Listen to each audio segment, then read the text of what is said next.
Hi, Michelle here from StrawBearie.com. I am a teacher, a crafter, and a DIYer, and today we are going to make 10 cards, a set of 10 cards using very minimal supplies. This is called a one-sheet wonder, where we are going to use one sheet of 12 by 12 paper in a cool pattern. Then we're going to use 3 sheets of 8.5 by 11 paper. We're going to use 10 card bases and 1 stamp, some black ink, a paper cutter, and some adhesive, and that's it. I'll show you how. All right, for this card, the first thing you're going to do is you're going to pick a 12 by 12 paper that you like the pattern on. And the smaller the pattern, the better that it works for this. Then you're going to pick 3 coordinating 8.5 by 11 papers or cardstock, it doesn't matter. So they can be solid, or if you can see, I don't know if you can, that green actually has a polka dot on it, but it kind of reads as a solid or as a neutral. And then 10 card bases. You can make your own card bases by folding paper in half, cutting paper in half and then folding it in half. Or I bought these a long time ago, and honestly, I thought this was kind of an ugly color, but I found it in my stash and realized it looked perfect with this 12 by 12 paper that I had, so I'm going to use these pre-made card bases. Here's our pattern, okay? So we are going to cut, it's a square piece of paper, but I'm saying we're cutting vertically first, but it's a square piece of paper. So we're going to cut 3.5 inches 3 times, and then we'll be left with just a little piece, okay?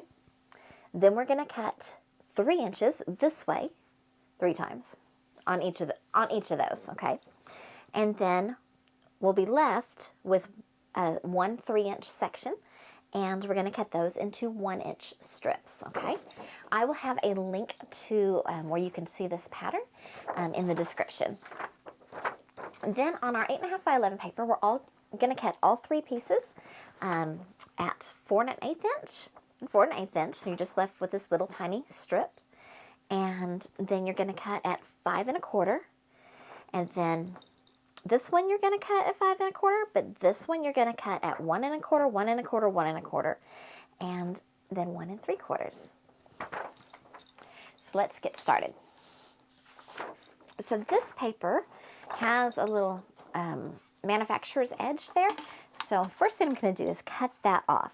You can use, one piece of paper that you find at your craft store in the the big paper section, where you buy 1 sheet at a time, or you can use a piece of paper that you have in a pack of paper. Either way will work. So I'm not going to use that, so I'm just going to get rid of that. So look at my pattern, make sure I don't make a mistake. So I want 3.5 inches for each of these.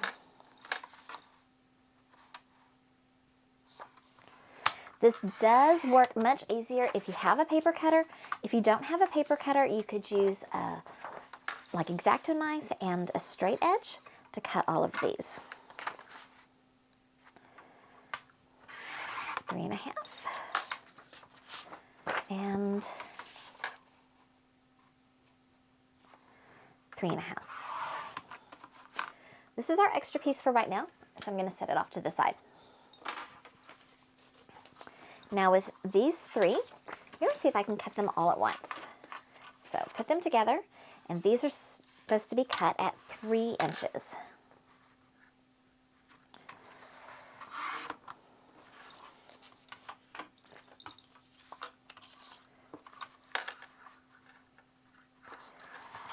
Three inches, and once more at 3 inches.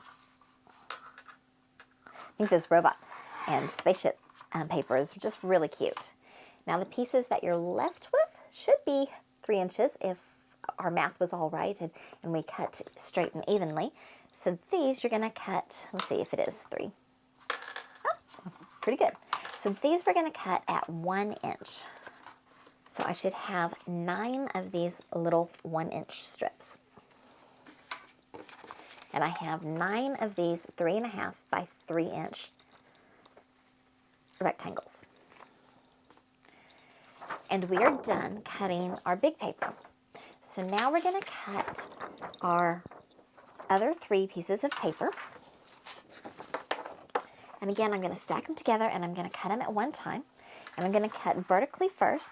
So my first cut is going to be at 4 1/8 inches.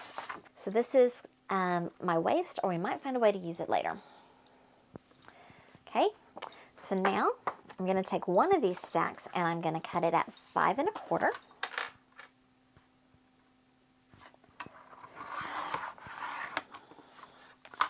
And I'm going to cut it at 5 1/4.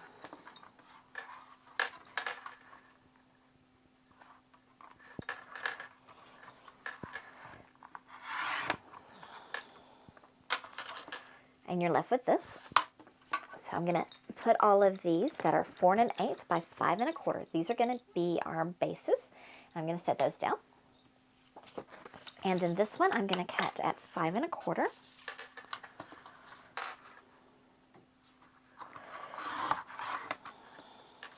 Put those down. But this one I'm going to cut at 1 1/4.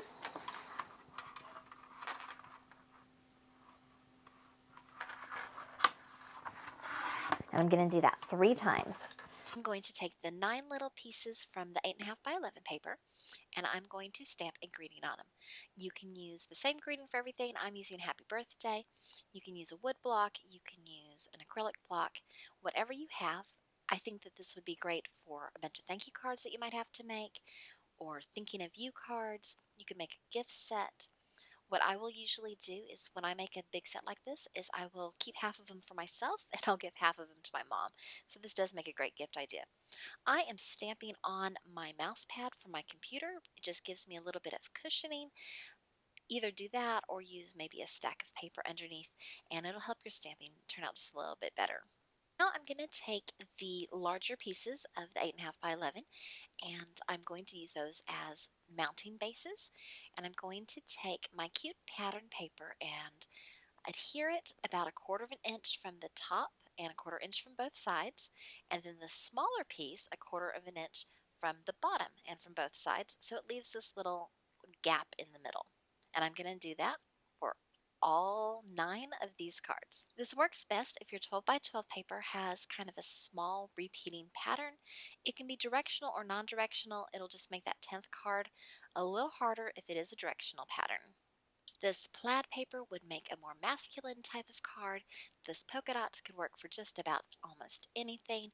And this pretty floral would just be a beautiful card to make. Now we're going to take all of the bases that we've made and we're going to take our sentiments and put them on top. Now with my pattern, it does go, it's the sentiment is a little larger than the gap, so it will go on the top of both. So it gives you a little bit of leeway if you don't cut exactly perfectly with your measuring. Now these card fronts that you made, you're just going to adhere down onto the card bases. They're going to have a little 1/4 inch or 1/8 of an inch of edge on the sides. So you could do this with a white base and see that white card, or you can use colored cards like I'm doing and have a little bit of a color showing. How easy and quick was that? You now have 9 cards all made and ready to go. Now it's time for that 10th card. Now for your 10th card, you have a little bit more creativity. I have decided to take the 3 extra pieces from my 8.5 by 11 colors and mount them on the front of a card.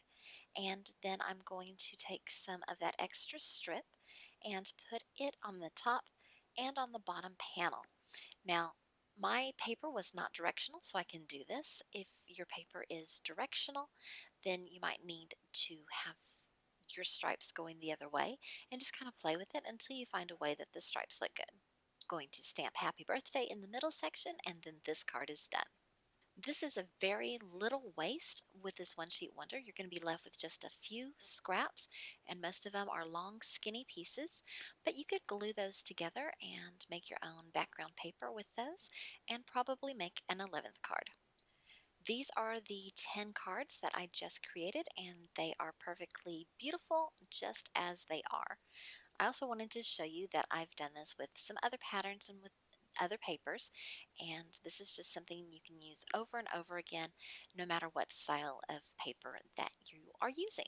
And on this one I had a ladybug brad that I added just to give it a little something special on it. Okay, so totally optional, but if you do want to add a little extra something something, you could do something as simple as some sequins. My sequins are just in a box from Harbor Freight, and most of my sequins come from Dollar Tree. And I am just using some white glue. I believe it's Elmer's glue that I put in this little bottle with a precision tip, and I'm just going to add some sequins here. I also am using a wax pencil, so I will link to the pencil and the glue bottle in the description below. Just think the sequins just give it a little something special. And there were a couple of cards where I kind of smudged a little bit when I stamped my greeting, so I am strategically placing sequins on those cards over the smudges so that no one will ever be the wiser. And I think they all turned out adorable.